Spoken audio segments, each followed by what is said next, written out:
Hello to Izhar. I'm so happy to have you as a distinguished guest on our platform for innovation. And although we deal with innovation within municipalities, today we wanted to have you as a friend and colleague of our platform as well, to talk to us about the IDF and about innovation that goes on within it. So I will give you the platform to please introduce yourself and what exactly you do, and then I'll have just a few more questions to add up. So please, the platform is yours. Hi, good to be here. My name is Izhaki. I serve as an officer in the IDF Military Advocate General Corps, or the IDF MAG. That's how we abbreviate it. I served for already 15 years as a professional officer. I'm a member of the Academic Reserve Program. That means that contrary to what most youth in Israel do, they join the military immediately after high school. I went to the university, I studied laws, graduated, and only then I joined the Corps and finished my course as an officer and became a lawyer. I served as an instructor, as a legal advisor. I represented the IDF on various occasions, platforms, cases, events. For more than a decade. I trained many lawyers within our unit. And currently, I'm heading the Innovation and Knowledge Management section in the IDF MAG Corps. It's a sort of a CTO, Chief Technology Officer, CIO, Chief Information Officer, and CINO, Chief Innovation Officer for my unit.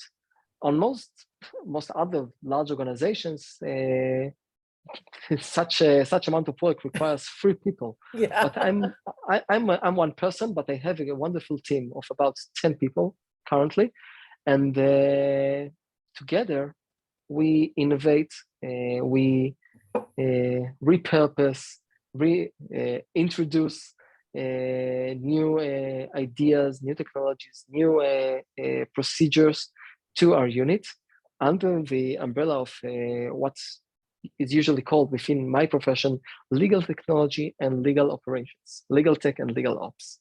Yeah.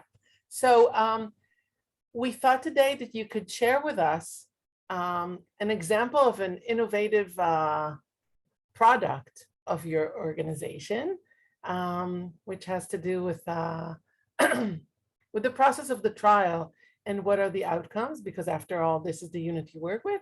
And then if you could give us examples of what you do to innovate and to make better the ability of your people within the whole unit to give their services, to render them, and to perform well. And then at the end, we'll ask you to tell us, how do you cause your people to be as innovative and as excited about it as you are? So why don't you start with the first example? What kind of products do you have in your courts that make it innovative? If I may, I'll start with just a note. Innovation is it's a term which is under constant overuse, abuse, and misuse, and it's a buzzword. And one should try to define what is innovation before he calls himself or tries to frame a product or a procedure or some invention as innovative. Yeah. Innovation is actually an arsenal of tools from behavioral psychology, industrial engineering, business management, economics, and many other academic fields of interest and fields of practice.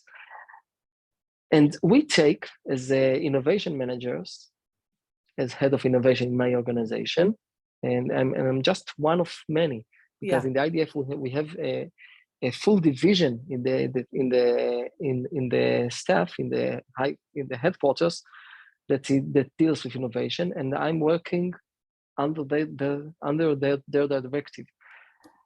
And we try to, and I think that we succeeded in setting and building that arsenal of tools, hackathons, incubators, design sprints, and many other forms and procedures to accelerate and build a methodological system to introduce innovation to our organization. So one example in my organization is the integrative military tribunal or integrative military court.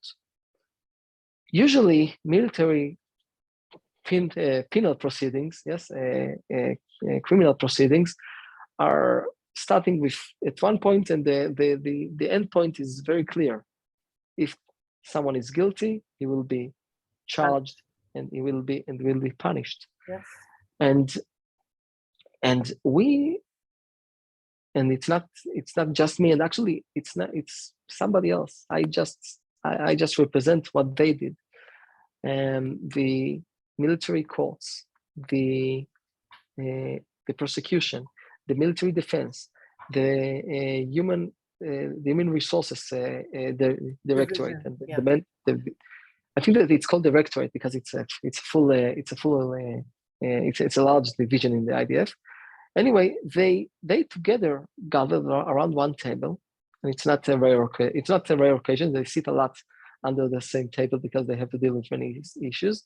But on this specific issue, they said themselves, look, we learned about the community courts, that there is a new invention, community courts. The defendant is not, or the accused is not just taken and to the court in order to get punished. The community takes care of them. The judge tells them, and the prosecutors tell them, and other officials tell those criminals, those people in one of the hardest points in their lives, look, there is another option. We can reintegrate you to society. We can give you support. We can give you guidance. We can help you get out of that cycle of recidivism. Let's do something different in order to change your life to the positive side. And we said to ourselves, look, the military units, soldiers are required to stay in their units most of their time. They are surrounded by friends and commanders.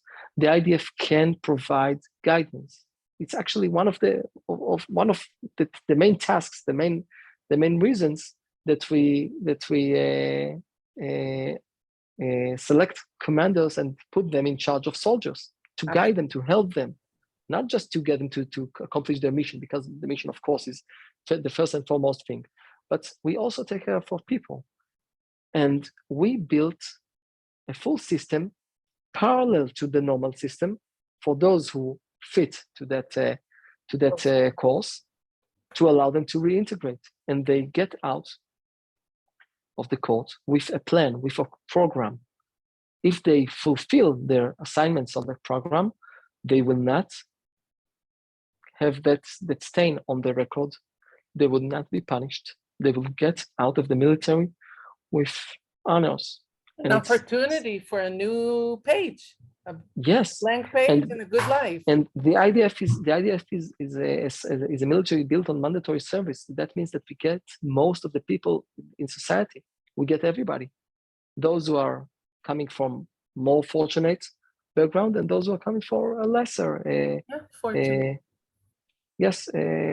status and the background.